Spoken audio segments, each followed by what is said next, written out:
presents by Unique Films। अपना पगली के कैसे भूला, अपना पगली के कैसे भूला। डीजे अरमान सिद्दीकी मेहरबा।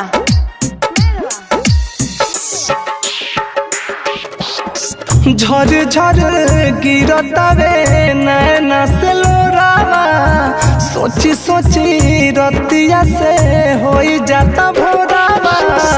कैसे के दिल के समझाइनु हो, कैसे के दिल के समझाइनु हो।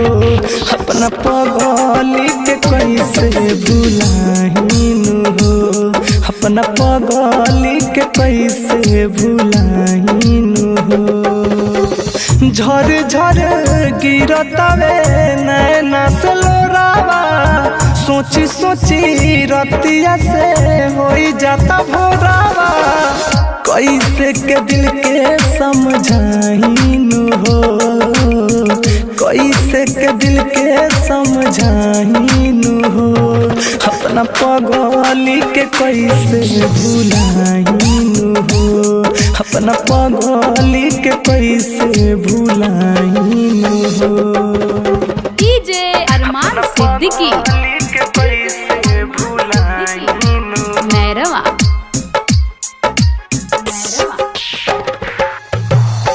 खुश बाड़ी जान लागे जाके ससुरार में, कमी का भइल रहे पगला के प्यार में, पगला के प्यार। हाँ हाँ खुश बाड़ी जान लागे जाके ससुरार में, कमी का भइल रहे पगला के प्यार में, कमी का भइल रहे पगला के प्यार में।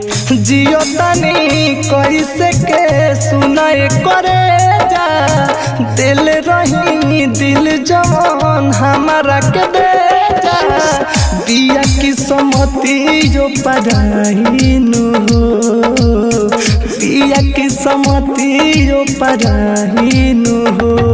अपना पगली के कैसे भुलाइनु हो, अपना जान के कैसे भुलाइनु हो।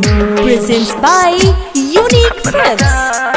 के कैसे भुलाइनु हो।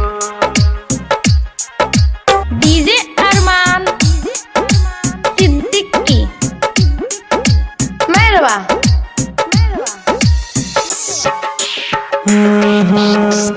जाबे वफा अपन मुँह ना देखई हा, मुँहलो के बाद भी ना ससुरा से आई हा।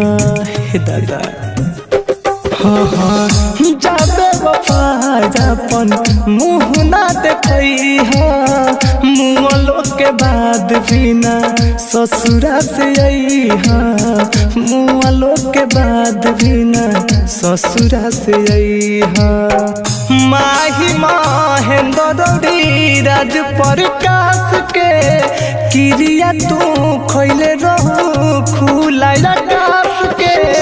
मन कर पागल हो जाहिनु हो, मन कर पागल हो जाहिनु हो।